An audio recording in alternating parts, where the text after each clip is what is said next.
quantas voltas a vida de uma pessoa pode dar? Eu acho que essa é a pergunta que pode começar essa entrevista com a minha convidada de hoje para a nossa estreia nesse talk, Mary Ribeiro. Oi! Ai, eu tô... Ó, coração tá aqui, ó, taquicardias total. Porque eu sei que vai render o papo hoje, hein? Eu também, mas é de medo. Gente, fiz várias entrevistas antes da Mary, mas eu pensei, não, essa eu vou guardar para começar essa temporada contigo, porque a tua história realmente é uma história. E aqui no Talk, o que eu quero fazer com isso tudo, gente? Entreter, divertir, mas trazer histórias autênticas e histórias que inspirem. E a tua história é uma história que não só é muito autêntica, como é muito inspiradora e como é muito transgressora também, porque eu acho que você hoje, no alto dos teus enta, né? Mentas. Você já entrou nos entas e a gente não conta mais? Você não imaginava, eu acredito, ter tantas voltas assim para chegar onde você está hoje, com o sucesso do Alfazemas, com a tua notoriedade como confeiteira, como uma mãe muito, muito viva na sua maternidade de 2 meninos que já são quase homens, um já é homem, né? Com uma boa esposa. Então, assim, uma vida muito plena hoje, Mary. Mas houveram muitos percalços para chegar a isso, não é? Sim, muitos. Muitos, muitos. Mas assim, eu te confesso que eu nunca fui uma pessoa de me planejar ou desejar, me programar para o futuro, sabe? Assim, se tu perguntar... hoje eu até li alguma coisa que dizia assim, o que você estaria fazendo se estivesse exercendo a profissão dos seus sonhos? Daí eu voltei no tempo, eu seria jornalista, que era o meu sonho, né? Então, as coisas foram acontecendo, mas eu não fui me dando conta, me programando para isso, sabe? Uhum. Foi evoluindo de acordo com o que tinha para a época. Você foi vivendo um dia após o outro. Isso. Na fluidez da vida. Isso. Esse foi o teu segredo? Esse foi meu segredo. Acho que sim. Segredo? Acho que sim. Acho que eu não corri atrás, eu não perdi tempo buscando algo que eu não sabia o que era. Eu fui vivendo o que tinha para viver. Isso é legal porque isso tira um pouco daquela síndrome que a gente tem da ansiedade, né? Que sim. Ansioso vive no futuro. Sim. O depressivo no passado, o ansioso no futuro. E o ansioso é aquela pessoa que está sempre tentando vencer o tempo, mas não vence, né? O tempo, o futuro nunca vai acontecer. Sim, se for analisar, né? Eu sempre pensava assim no estudo, né? Eu nunca fui uma aluna exemplar em nota. Não, eu sempre fui comprometida. Meus trabalhos eram entregues em dia, eu fazia as provas, eu nunca fui uma aluna nota 10, não me envergonho por isso, sabe? Porque eu acho que eram tempos diferentes, muito diferentes, né? Nós éramos até avaliados de outra forma. É verdade. O professor tinha uma possibilidade de encaminhar a gente para provas orais, como a gente se sentia mais à vontade e tal, né? Então, eu não conseguia pensar, nossa, quando eu fizer 18 anos, eu quero estar fazendo isso. Não. Tinha aqueles sonhos de adolescente, né, de amiga, né, que nós sonhávamos ir para Porto Alegre, fazer uma faculdade. Qual? De jornalismo, sabe? Mas só ir depois? Ah, não sei. Depois a gente vê. Isso. Né? A gente vai vivendo um dia após o outro. A Mary começou como o quê? Não chegasses a fazer jornalismo. Não. Nunca. Isso passou longe do ensino médio e acabou. Nossa Senhora, minha professora de português, que me perdoe, mas depois que eu conheci muito mais a língua portuguesa, jornalismo... Aí tu já desistiu, Mary? Não era para mim. Não era? Não era para mim, não. Eu comecei como babá. Né, babá, daí eu fui empregada doméstica por muito tempo, eu fui atendente de comércio. Isso antes dos 18? Antes dos bem 18, jovem. Bem, fui babá com 11, 12 anos, daí trabalhei de empregada doméstica até os meus 16, e depois eu fui trabalhar, daí trabalhava um pouco de atendente num comércio, um pouco de atendente no outro comércio, as leis não eram tão rígidas, né, então quem precisava justamente chamava quem estava disponível para trabalhar no período, né? Era bem assim. E depois daí que foi a minha carta de alforria, foi a Polícia Militar. Tu faz um curso, tu faz uma prova e durante o curso tu fica interno, né? Certo. No pelotão. Então eu fiquei 2 anos de Polícia Militar, somando o período do curso, né? Que daí a gente morava lá no pelotão também, né? Sim. Mas depois também identifiquei que não era para mim. Não era o que eu queria, você? não. Eu precisava... eu sentia muito uma questão de dúvida, de desafio, de por parte dos meus familiares, assim, sabe? Tipo, tem a prova da polícia militar. Nossa, claro que tu não vai passar. Com que dinheiro tu vais para Blumenau? Jura, eles duvidavam da tua capacidade. Muito. Mas aí, o teu perfil como mulher, né, e profissional nesse caso, é de se sentir desafiada? Não, então agora que vocês duvidam, eu vou lá e vou dar o meu sangue, sangue nos olhos, e vou passar. Era assim. Sim. É assim que você funciona. Exatamente. Porque assim, como eu tinha já deixado de lado a língua portuguesa, eu precisei buscá-la para estudar para o concurso também. Sim. Porque foi o primeiro pelotão de Blumenau. O estado inteiro estava concorrendo às vagas. E tinham só 40. E nós éramos em mais de 100 candidatas. Né? Então, precisava me preparar. Aí eu fui estudar. Aí eu entrei em contato com um vizinho meu, o Luciano, faz muitos anos que eu não o vejo também. E ele era do exército, ele era soldado do exército. Então, aos finais de semana, quando ele vinha para casa, nós íamos fazer Cooper, correr para eu estar preparada para o teste de aptidão física, porque também tinha. E eu não era preparada para isso. Imagina, eu não fazia atividade física nenhuma. Não faço até hoje, né? Então, só que hoje não tem ninguém para me puxar. Mas na época tinha um concurso. Tinha um concurso para você passar. Não era saúde, não era um corpo, né? Era o concurso. E na verdade eu acho que foi mais querer passar para mostrar que eu era capaz do que querer entrar na polícia militar. Porque daí você ficou lá os 2 anos, julgou que tinha que julgar, não é para mim, vou embora, vou tentar outra coisa. Mas sempre quando você dá um outro passo, porque eu vejo na tua vida, pelo pouco que eu conheço, que você deu passos muito diferentes, né? Por exemplo, hoje na confeitaria, que não tem nada a ver com a polícia, que não tem nada a ver com o babá, que uma coisa não junta com a outra, e o fato de não juntar quando que começa dentro de você a morrer aquela vontade de ficar? Começa lá dentro, estando no lugar onde você está trabalhando, e você mesma começa a dizer, isso aqui vai morrer logo. Isso. Eu já tenho que ir atrás de outra coisa. Aí você já começa a elaborar um outro cenário para você. Na verdade, vem aquele sentimento de não estar feliz onde tu estás. Sabe? Acordar e não ter vontade de ir. Imaginar que vai ter que encontrar aquilo que te desagrada. Ficar contando os minutos, né? Pra ir embora. Exatamente. A polícia militar foi muito isso, né? Eu fui punida injustamente, né? Mas o militarismo tem disso, né? Então, tudo bem. E daí eu, como jovem rebelde, eu não podia fugir à regra, né? Era óbvio que eu não ia voltar para cumprir uma punição que não me cabia. E foi onde eu entrei numa farmácia para perguntar, porque tinha um cartaz. Quando eu fiquei sabendo que eu fui punida, foi pelo orelhão, né? Liguei para lá para ver se algum familiar meu tinha ligado para Blumenau para alguma notícia. Eu liguei para lá e a minha colega disse, não, tu tens uma punição publicada. Eu disse, como assim?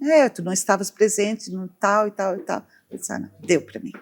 Não quero mais, já não estava legal, agora está pior. Isso, porque daí eu morava em Ibirama e tinha que ir de ônibus para Blumenau. Certo. O custo era muito alto, as empresas não liberavam a passagem para policial feminina, mas liberavam a passagem para policiais masculinos. Entende? Então o custo era muito alto. Quer dizer, não tentem ser policiais, mulheres, né? Que a gente não vai era colaborar. O que eles queriam. Exatamente. Nós sofremos muito, né? Porque a nossa comandante tinha 26 anos. Uau! A nossa, na época, tenente, ela, a tenente Denise Fraga, hoje ela é tenente-coronel, ela tinha 26 anos quando ela foi convidada. Isso é polícia militar, né, Mary? Polícia militar, e ela assumiu, assim, com uma classe, realmente, tu olhava para ela, ela inspirava a todas nós, sabe? Porque tu pensa em policial, tu pensa em brutalidade, não é? Isso. Mas, assim, não a brutalidade masculina, aquela coisa de ter que usar força. Aquela coisa viril, assim, né? Aquela coisa tradicional de como nós somos ensinados, né?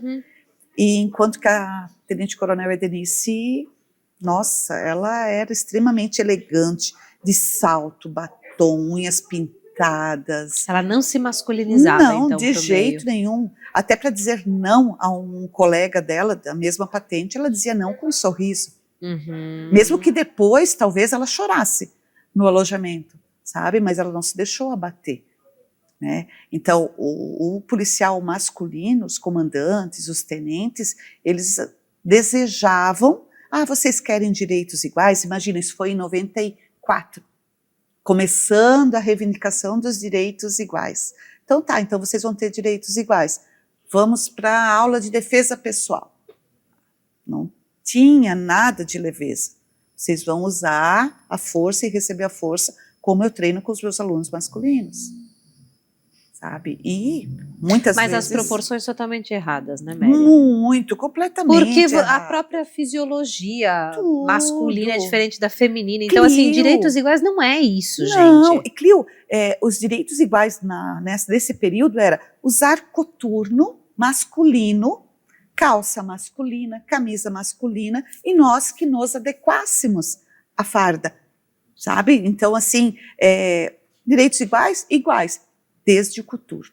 Então você, mulher, vai entrar na masculinização e vai Isso, deixar literalmente de ser mulher. Isso. Tínhamos o traje de gala, né, que era saia calça, tudo com salto. Mas era gala, daí era só para ocasiões de gala. Só para ocasiões de formatura, homenagens aos superiores No e dia a tal. dia você era um Joãozinho, Exatamente. então, praticamente. Nós éramos vestidos, ninguém sabia se era mulher ou se era homem. Por isso que a Tenente Denise pegava tanto no nosso pé. Usem um brinquinho, usem um batonzinho. Não se percam, né? Não se percam, porque farda. vocês são mulheres. Isso pegou muito para você numa época em que a gente se encontra muito frágil com a nossa feminilidade, Mary?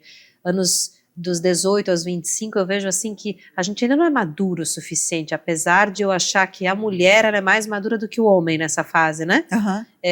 Ainda assim a gente é muito alvo de crítica e essa crítica chega pra gente de um jeito que a gente tem que se autoafirmar.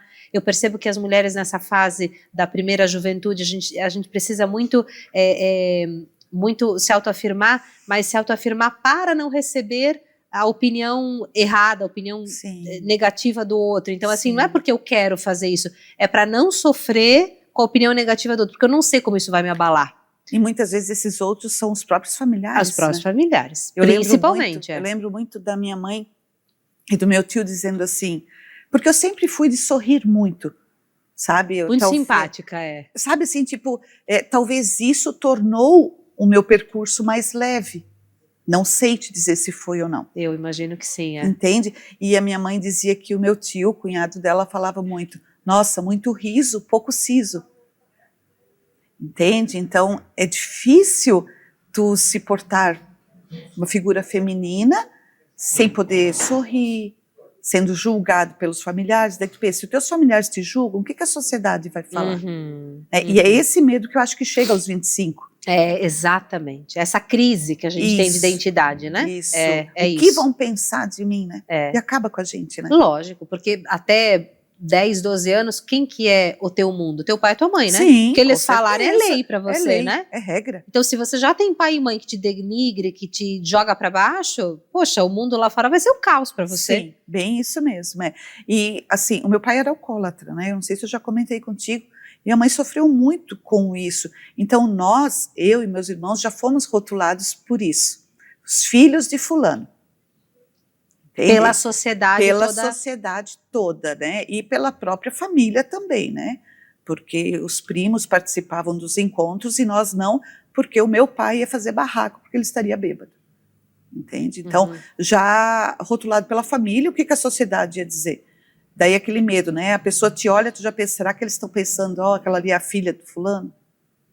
Que necessidade de aceitação, né, Mary, que a gente tem. Nós, como seres humanos, eu vejo que a gente tem muito. Mulher, muito mais, porque a gente está o tempo todo tentando se enquadrar em caixas que não são para nós. Sim. Sempre. Para sermos aceitas, porque a gente tem uma deficiência de autoestima muito grande na nossa caixinha da autoestima, né? No nosso potinho de autoestima.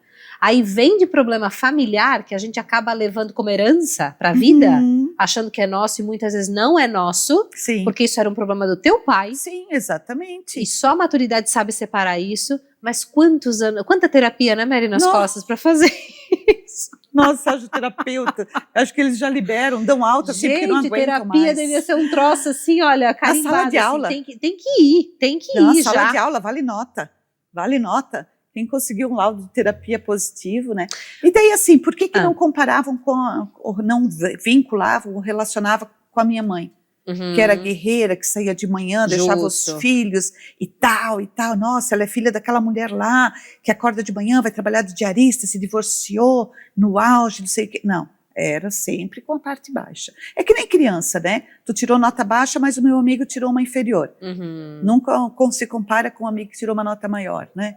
E assim Vamos lá, a gente parou da polícia. Tá. Aí você saiu da polícia, mas você já tinha em mente o que você ia fazer? Não. Nada? Nada. Vou sair porque tá ruim aqui. Quando eu recebi a ligação, quando eu liguei para lá e recebi a informação que eu tinha sido punida, voltando para cá, eu sabia que eu não queria mais. Só que eu não podia ficar desempregada, porque voltar para casa da mãe, jamais. Jamais. Você tinha decretado que não era mais o teu lugar. Não voltaria. Aí eu passei em frente a uma farmácia e tinha uma placa de precisa-se de caixa. E eu entrei no caminho. E a sorte era que a proprietária da farmácia estava lá. Isso foi uma quinta-feira. Na segunda eu comecei a trabalhar. Uau! Então na sexta-feira foi o prazo que eu tive para ir a Blumenau, pedir a minha baixa na Polícia Militar, para na segunda-feira começar a trabalhar. Aí você foi atendente ali. Aí eu fui caixa de farmácia. Daí atendente também, porque tinha plantão e tudo, né? E daí depois foi onde eu me interessei pela enfermagem. Ok. E aí você ficou, a tua carreira foi de mais tempo. Sim, foram dentro da 15 saúde. anos 15 anos na saúde. Na saúde. Saúde pública, mais específico, né? Que aí depois te levou a conhecer o Dan. Não, como é que vocês se conheceram? Não, o Dan é sócio dela, viu, gente? Não fazemos. Céu, é uma volta atrás da outra. Não tem nada a ver uma São muitas órbitas isso aqui. Não tem nada a ver. Porque o Dan não é daqui. Não, o Dan é de Goiânia. Goiânia. O povo acha que ele é baiano, né? Mas quem é baiano é o Miguel. Que é teu filho. Que é o meu filho, o mais novo com o Dan. Mas o Miguel, o Dan é natural de Goiânia. Goiânia. Né? Nós nos conhecemos pela internet. Em 2008. Uau! Orkut. MSN. Tá brincando, Mary? Sim, nos conhecemos assim. Eu vinha de um relacionamento muito conturbado, hoje isso tudo que aconteceu naquela época é crime, né? Foi terrível, posso dizer que foi a pior experiência que eu já tive como mulher. E depois de uma traição, eu tinha decidido que eu não queria mais. Não vou mais namorar, não vou mais casar. Quer saber? Vou viver para o Eric, que foi o filho do meu primeiro relacionamento. Já um homem, o Eric. Já um homem, claro, maravilhoso.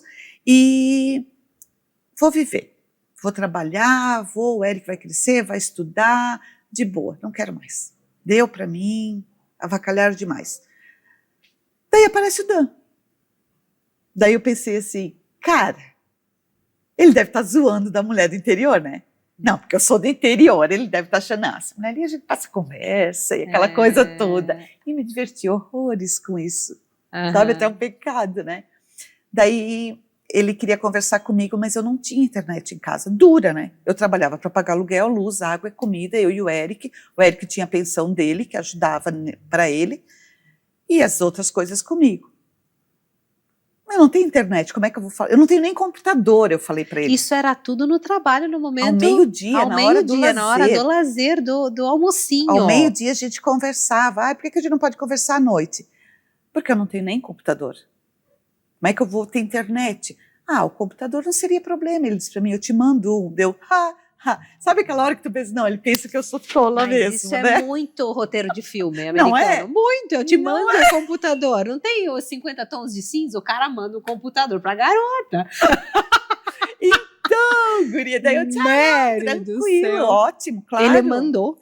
Aí ele me pediu o endereço, eu passei o endereço errado, porque eu pensei, eu não vou dar o endereço da minha casa. Muito esperta, dona Mary. Eu dei o endereço da rua onde eu trabalhava, mas o número eu não sabia se existia ou não. E ele mandou. E chegou? No lugar errado. Não existia aquele número. A empresa avisou ele que aquele endereço estava errado. Certo. E daí ele entrou em contato comigo para dizer, olha, estão tentando fazer a entrega do laptop, mas não estão encontrando o endereço. Daí eu disse para ele, qual endereço eu te passei? Eu tenho vários. Só para saber se eu passei errado. Daí ele me passou, Gente, eu disse, não acredito. Não, o número está errado, é outro número. Daí eu passei de onde eu trabalhava, na Secretaria de Saúde, e veio o menininho embaixo de chuva entregar o tal do laptop. Que na época era uma super ostentação também, né? Nossa, 2008 era o auge. Sim. Aí tinha um colega meu trabalhando comigo, e daí eu disse para ele, 5 horas da tarde, né? Hora de ir embora. Aham. Daí eu disse, não, senhor Dani, pode ficar aqui. Vem comigo abrir esse negócio aqui que vai ter uma nota aqui para eu pagar. Pode ficar aqui.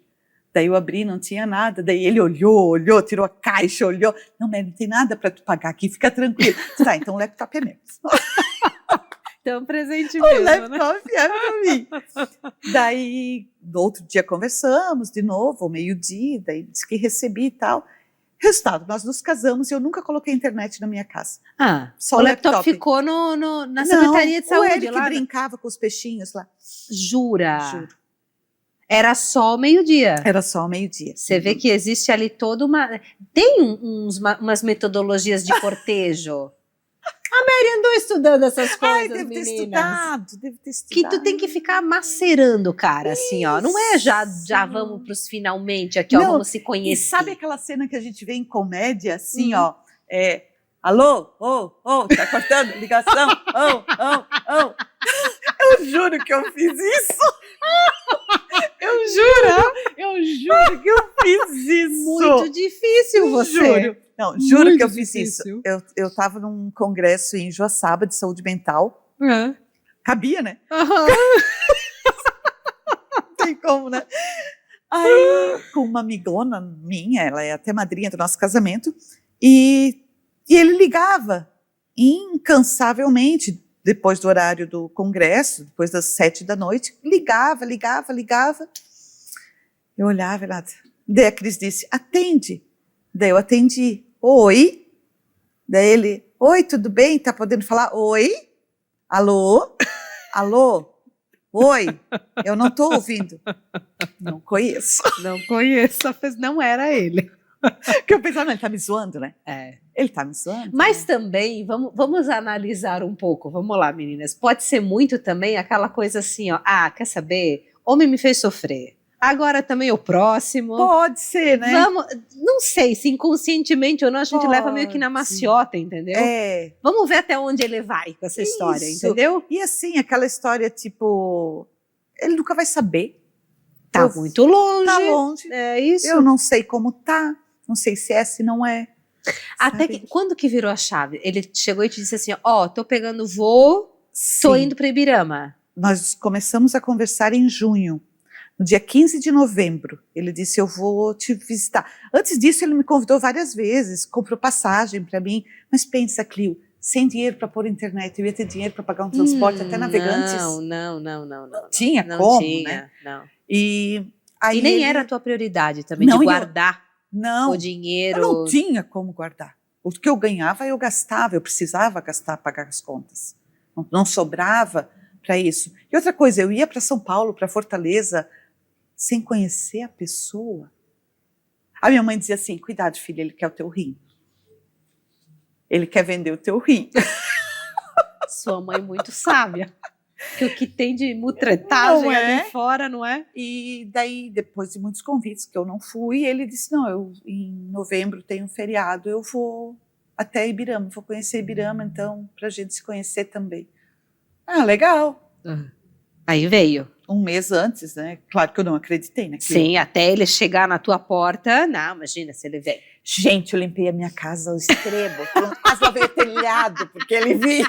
Todas as fugas do banheiro, tudo impecável. Gente do céu, não sei se eu pensei que ele ia entrar pelo telhado, sabe? Eu não sei, mas estava numa limpeza aquela minha casa aqui. E daí ele chegou, né? Chegou, o portão da minha casa era muito baixinho. E ele pulou o portão como eu fazia quando eu chegava em casa todos os dias, né? E a sensação que eu tive era que meu marido estava voltando de viagem. Que eu já conhecia ele há muitos anos. E que nós já éramos parceiros, sabe? No entanto, eu nunca tinha visto ele. Uau! Que encontro, hein? Foi. Então, sem contar daí os vizinhos da janela, né? Porque todo mundo sabia que ele vinha, né? Os amigos, né? Próximos ali. Ele chegou, tal. Daí nós fomos para Rodeio. Minha terrinha maravilhosa. Maravilhosa, né? As pessoas lá na janelinha do banheiro espiando, eu fazendo tchau escondida dentro do carro. Tipo, tá tudo certo, gente, eu não vou ser sequestrada. Nossa, Tá daí tudo bem. fomos para um hotel que acho que hoje não existe mais, depois da enxurrada que deu em 2008. tinha uma cachoeira. Vila Paradiso. Isso, fomos para lá. E lá não tinha sinal de celular, né? Não tinha. E essas pessoas que estavam espiando tentavam falar comigo. E não conseguiam. Ligavam e não tinha sinal, estava desligado, eles estavam desesperados. Daí uma amiga minha disse assim, eu vou mandar uma mensagem. Aí o marido dela disse, manda, ele vai pegar o celular e responder fazendo de conta que ela se fez alguma coisa. Gente, tu não tem noção quantas conspirações foram criadas ali. E aí vocês voltaram, tudo certo? Voltamos, e eu achei nunca mais ele volta. Ok. Nunca mais ele vai voltar. E no entanto ele voltou, em 15 dias ele voltou, daí em 15 dias ele voltou, daí em 15 dias ele voltou, daí na época, quando foi dezembro, próximo do Natal, ele veio para conhecer o Eric, que até então ele não conhecia o Eric, né? Veio para conhecer o Eric, ficou alguns dias ali em casa, e em março, daí ele pediu a minha mão em casamento pro Eric. Ele disse pro Eric... Que fofinho! Ele disse, Eric, eu quero muito casar com a tua mãe, tu concorda? O Eric tinha 7 anos, 8 na época. Ele olhou pro Dan e falou, posso pensar? Olha... Sim, claro, Dan, com toda a gentileza. Claro, Eric. Não levou o Eric na brincadeira, não, era papo sério. Sério. No dia seguinte, nós tomando café, ele olhou pro Dan e disse, sabe aquele negócio que tu me perguntou ontem? Sim. Ele respondeu. Fechou, sim. Parça. Então sim. Tá bom. Eu nem sabia que negócio que era, eu já não estava mais... atinando nada, né? Sim.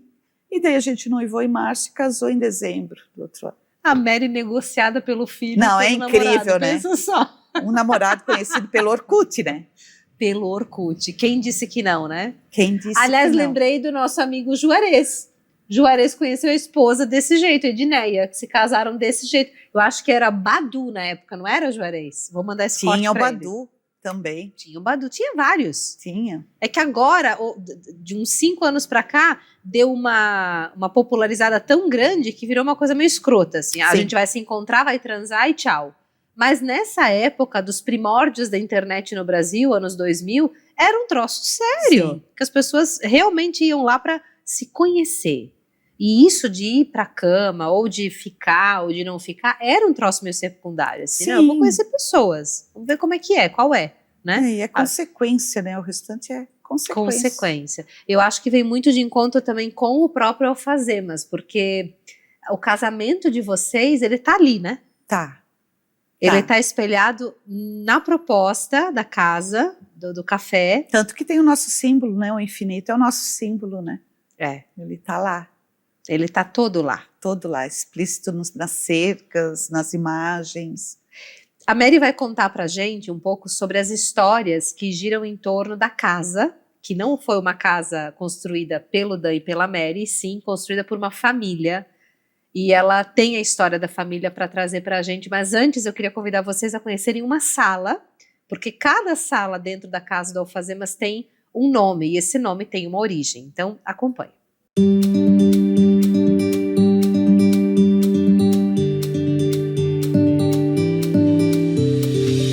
Olá, eu sou a Mary do Alfazemas Café e hoje a gente vai falar um pouquinho sobre cada sala que tem aqui no Alfazemas. No decorrer do tempo, nós vamos apresentando e dizendo por que cada sala recebe o seu nome. Isso vocês já devem ter se perguntado.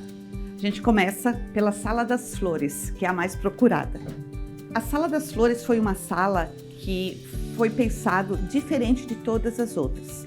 Os antigos proprietários que moravam nessa casa, eles tinham por sobrenome Flores e nós tínhamos o intuito e o desejo de homenagear essa família, tendo em vista que para eles foi um desapego muito grande e até uma dor por terem toda a vida terem estado nessa casa. Então, quando nós pensamos nisso, não tínhamos como homenageá-los. Café com flores, eu teria que vender flores, algo assim. Então a nossa arquiteta disse, e que tal a gente nomear uma das salas com o sobrenome deles, Sala das Flores. E essa sala aqui então foi escolhida para homenagear a família Flores, antiga proprietária dessa residência, porque também essa sala dá vista para o jardim, onde a gente tem as flores plantadas. Então agora vocês estão na Sala das Flores, a sala que recebe o nome dos antigos proprietários da casa da Alfazemas Café.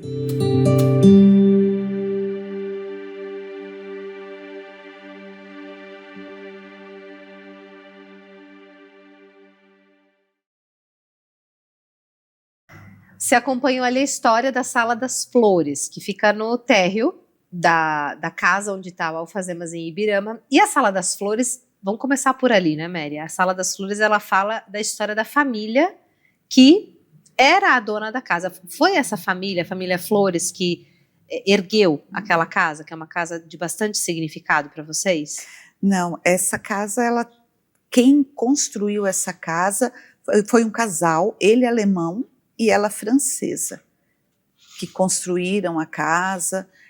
O projeto é muito interessante, porque o projeto, eu não consigo, Grimling, eu acho que é o sobrenome do arquiteto. Foi o mesmo arquiteto que projetou a Catedral de Rio do Sul, o Dom Bosco. Então, assim, ele estava muito ligado nessa região toda aqui, né? Uhum. Então, foi na década de 30, no ano de 34, que foi construída. Essa família teve filhos, né? Tiveram problemas que tiveram que se desfazer da casa ali. E depois disso, daí a família Flores comprou essa casa, né? E também com filhos, daí depois os filhos tiveram netos, né? Deram netos e ficou com a família essa casa ali. Uhum. E por final, a Lisete, que era uma das filhas do Opa e da Oma, que ficou para cuidar do Opa e da Oma, ela herdou essa casa. E eu lembro que eu passava ali na frente, a Lisete estava limpando o jardim, porque não existia uma cebolinha naquela grama. Era impecável aquilo lá, lindo. E ela precisou de cuidados, porque ela tem problema auditivo, e ela precisou de cuidados maiores. Hoje acho que ela já tem quase 80 anos. E daí ela se desfez da casa. Aí foi onde ela colocou à venda essa casa, mas a gente não tinha interesse em comprar nada, foi realmente o acaso. O Dan foi até um jardim, um parquinho infantil com o Miguel e com o nosso cachorro, e não pode entrar cachorro no parque infantil. Então ele foi passear com o Bolt, o nosso cachorro, para cima, e viu uma placa na frente dessa casa derrubada, e daí ele colocou o celular lá embaixo para tentar fotografar o número do celular do proprietário, e ele conseguiu. Aí ele entrou em contato com a pessoa, que era o seu Egon, irmão da Lisete, porque a Lisete está em Blumenau, e o seu Egon ficou responsável pela casa ali. E conversou com ele, daí negociaram, e o Dan conseguiu comprar. Mas quando ele pensou em comprar a casa, não teve nenhum intuito de fazer uma confeitaria, não havia planos de nada? Não, ele até queria alugar. Ele queria. Na verdade, ele comprou porque o terreno é muito grande. Tem muitos pés de fruta. O Dan sente muita falta de comer frutas tiradas do pé, porque no terreno, na roça, na fazenda onde eles moravam, em Goiânia, tinha tudo isso. E ele sente saudade disso, né? E daí ele disse, não, a gente vai poder murar, cercar ali a casa, a gente aluga e fica o terreno para plantio para nós. Eu disse, não, alugar não, né? A gente não sabe o que pode vir para cá, o que vão fazer e tal, acho não. Se tu parasse de viajar, porque ele era consultor de uma empresa em São Paulo, nós poderíamos montar uma confeitaria, uma cafeteria. Daí, isso foi em outubro, novembro de 2018. Mas sem ninguém confeiteiro em casa. Não. A Mary só fazendo bolo pro Miguel e pro... Sim, male. E pro Eric fim de semana. E o Dan engenheiro. Engenheiro eletricista e mecânico, né? Então, nada a ver, né? Daí ele disse, tudo bem, em março vence o meu contrato, eu não vou renovar, então. Eu disse, então, tá bom. Daí veio a pandemia. É verdade, 2020. Então foi 2019 que a gente comprou. Em 2020 veio a pandemia e ele acompanhou a reforma da casa. Daí foi um ano de reforma. Nessa reforma que a gente viu ali, a Sala das Flores e as outras, a gente vai ver ao longo dos episódios o que acontece. Vocês já tinham esse projeto em mente? Não. Foi só uma reforma base. Foi uma reforma que a gente sabia que precisava ser feita. Tinha muito entulho para tirar, né? A gente precisava arejar, porque tem aquele assoalho maravilhoso, então estava úmido, porque a casa estava muito tempo fechada, tinham vidros para serem trocados, aquela coisa toda, até a gente conseguir o projeto com a arquiteta, né? Ela colocar no papel e fazer tudo. Vai um tempo. Do jeito que estava ali. Então, eu acho que a obra mesmo, ela começou lá por abril, maio, o projeto a ser executado da casa. E vocês foram amadurecendo a ideia de fazer um café. A gente sabia que queria o café. Queria o café, Sim, já foi, o martelo foi batido, naquele instante eu disse, eu não vou renovar meu contrato, então já ficou 2019 entendido. já ficou entendido que ia ter um café. Isso foi em outubro, novembro. Em janeiro nós fomos para uma feira em São Paulo. Eu comprei todas as louças para o café. Eu não tinha projeto, eu não sabia nada. Mas quando eu cheguei na feira e vi as louças, daí eu comprei as louças. Tudo que eu queria comprar. E daí depois a gente conseguiu a arquiteta para fazer o projeto da gente e foi onde tudo começou. E como foi a construção, Mary, de você como confeiteira? Você sempre foi uma pessoa habilidosa na cozinha, de gostar de doce, gostar de fogão, aquela mulher forno e fogão que a gente chama de antigamente, né? Sim. De saber fazer um prato. Precisa fazer um jantar, a gente tá com fome. Vai lá, Mary, apronta alguma coisa. Você sempre foi essa pessoa, assim? Salgado, sim. Salgado, sim. Salgado, sim. Eu amava cozinhar. Eu sempre gostei de ver as pessoas felizes. Então, assim, eu entendo que a comida é uma boa oportunidade de fazer alguém feliz, né? Porque quem vai negar? Quem não precisa de uma xícara de café? Comida é o melhor presente, né? Não é? É o melhor presente. Uma xícara de café? Não tem. Uma fatia de torta. Uma fatia de torta. Ou tu chegar para dar um oi e de repente insistir, né? Não, fica pro almoço, eu vou fazer. Aí tu vai lá e faz uma macarronada. Se torna a melhor macarronada, porque era imprevisível aquilo. Né? Então, isso eu sempre gostei. Mas o doce, não. Doce eu só sabia fazer realmente para a gente comer em casa. Eu fazia café para as amigas na Páscoa e no Natal. Daí eu reunia o nosso grupo, decorava a mesa, porque eu fazia mesa posta também, antes do café. Então, decorava a mesa, fazia isso tudo, mas os doces eu comprava. E a única coisa que eu fazia era um bolo de chocolate, que todo mundo amava, e hoje eu ainda tenho no Alfazemas, não faço sempre, mas que é o bolo da Mary. Esse bolo tem mais de 20 anos, a história dele. Uau! Esse eu não comi ainda. Esse vamos ter que combinar, então. É um bolo que foi juntando o que tinha para conseguir fazer e ficou deu certo, sensacional. A tua receita. E daí eu fui fazer curso. Enquanto Deus supervisionava a obra, eu fui fazer curso, porque as faculdades fecharam, né? Não podia. Não existia ainda aula remota, não tinha essa opção. E a gente tinha a Jana, né? A Linha Ascurra. Jana Bendo, maravilhosa. A Jana Bendo. Daí eu entrei em contato com ela por indicação de uma amiga minha.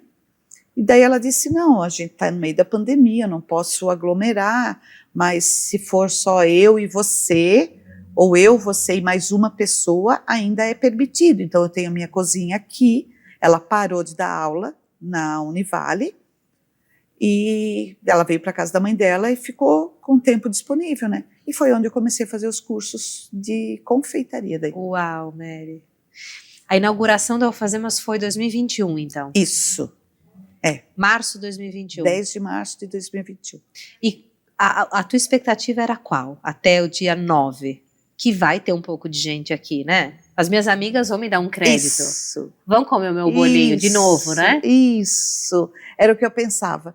Porque nós ainda não podíamos ter aglomero, né?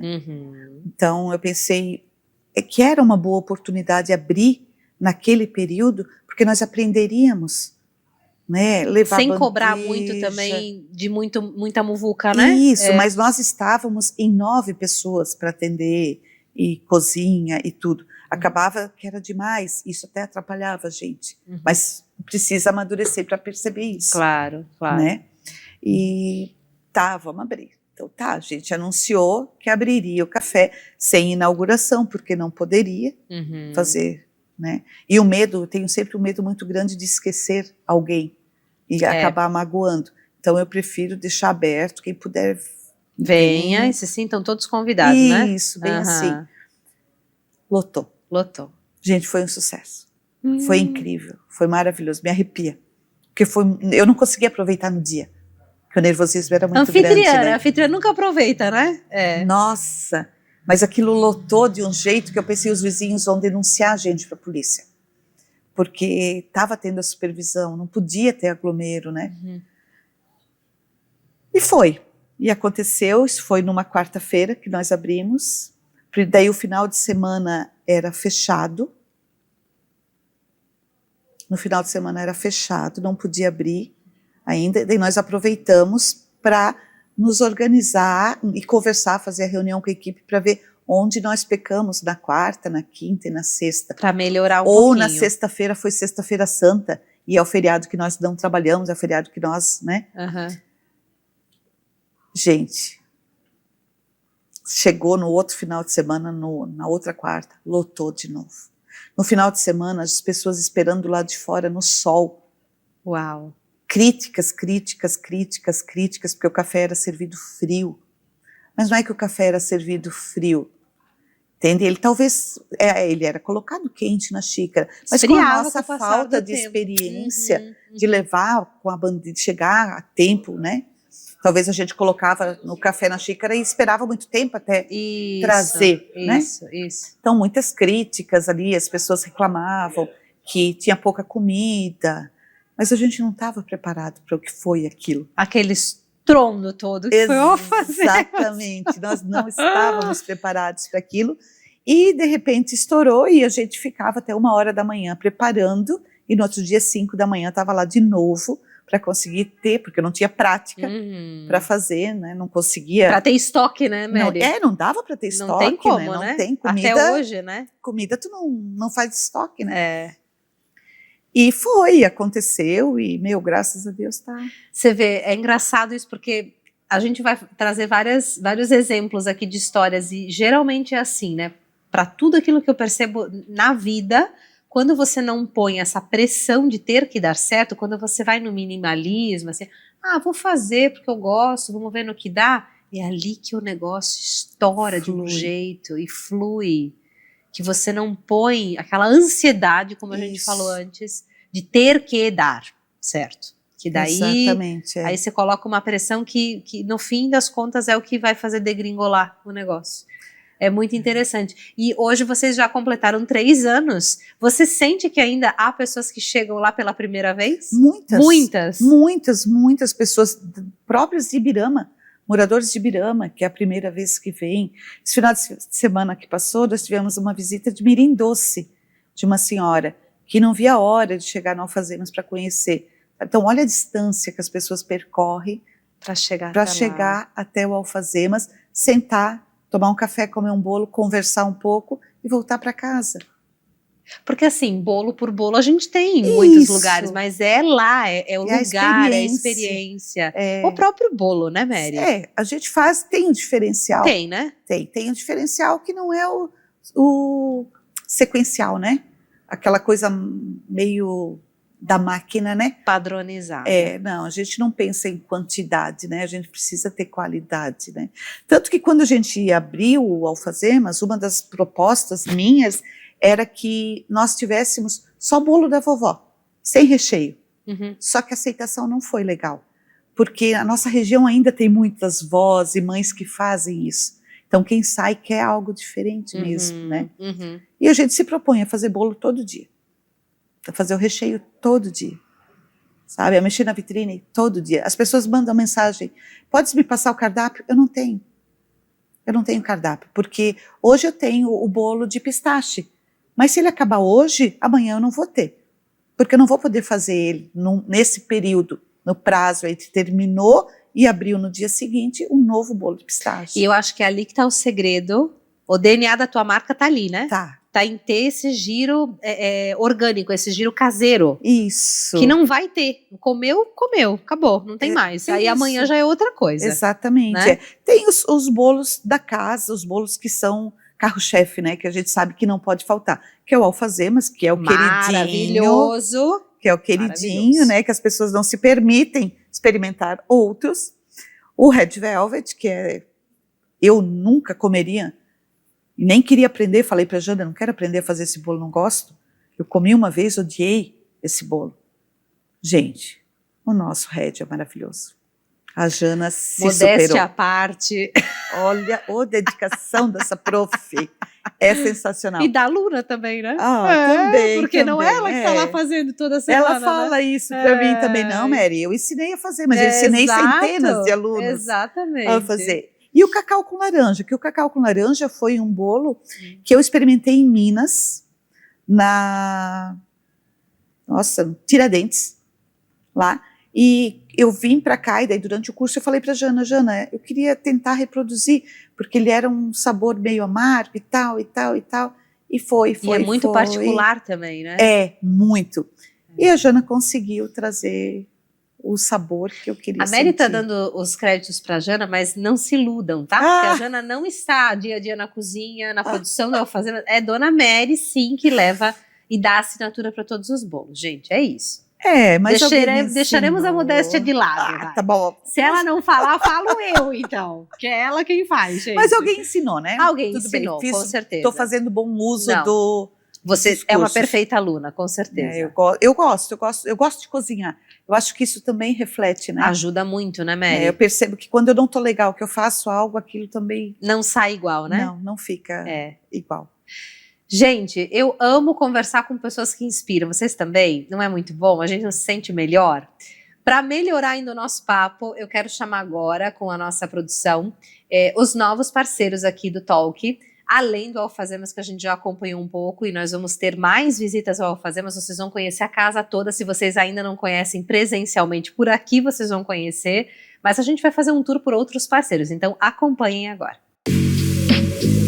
Apresento a vocês o Diana Marian Studio e Academy, um espaço preparado para receber você que deseja realçar ainda mais o seu olhar.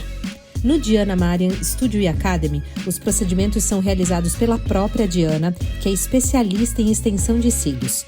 São utilizadas técnicas das mais naturais às mais volumosas, sempre pensando nas particularidades de cada cliente, seus gostos e o seu tempo disponível. São técnicas de excelente durabilidade, feitas em 1 hora para quem tem uma vida mais corrida, mas é vaidosa, além de técnicas mais elaboradas, com sessões que duram de 2 a até 3 horas e meia. Há ainda cursos do iniciante ao avançado na área de extensão de cílios.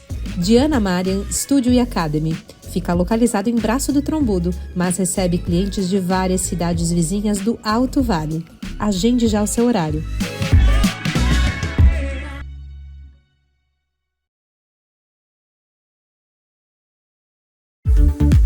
Olá, eu sou o Diego, seja bem-vindo à Empório Smart, a melhor loja, a mais completa de celulares, acessórios e assistência técnica da região do Alto Vale. Aqui na Empório Smart você encontra diversas opções de celulares novos e seminovos das principais marcas do mercado. Seu celular usado também é avaliado na troca. Nossa loja conta com diversas opções de acessórios para otimizar o uso do smartphone e o seu dia a dia, como caixas de som, cabos, fontes, capas, películas, entre outros dispositivos inteligentes. Também contamos com assistência técnica especializada em recondicionamento de telas originais e reparos avançados. Venha para Empório Smart, um espaço amplo, moderno e confortável, pensado para você, cliente, ter a melhor experiência com a gente. Gostou? Siga nossas redes sociais. Estamos postando sempre novidades. Estamos localizados na Avenida Oscar Barcelos, bem em frente ao terminal urbano. Seu novo celular está aqui. Venha nos visitar.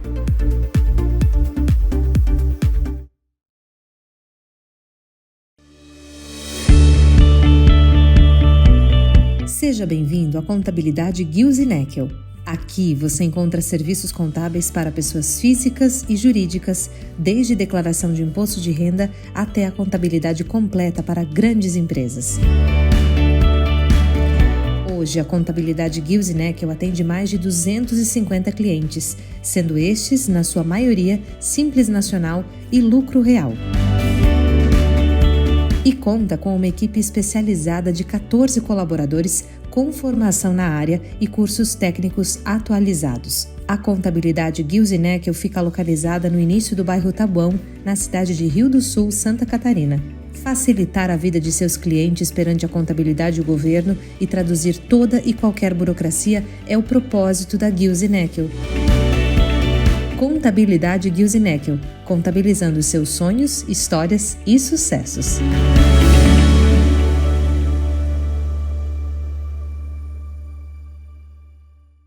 Eu queria aproveitar e agradecer todos esses parceiros, essas marcas maravilhosas, que muitas delas me acompanham há muitos anos e acreditam no meu trabalho, acreditam no poder da comunicação e dessas histórias que eu venho a trazer nessa primeira temporada do Talk com Clio. Marizinha, eu sei que a gente poderia ficar aqui horas conversando. Pessoas que não gostam de conversar, né? Dá microfone para esse povo, dá palco para ver o que acontece, gente. Vai que embora, vai assim, ó, ladeira abaixo, entendeu? Só vai. Só vai.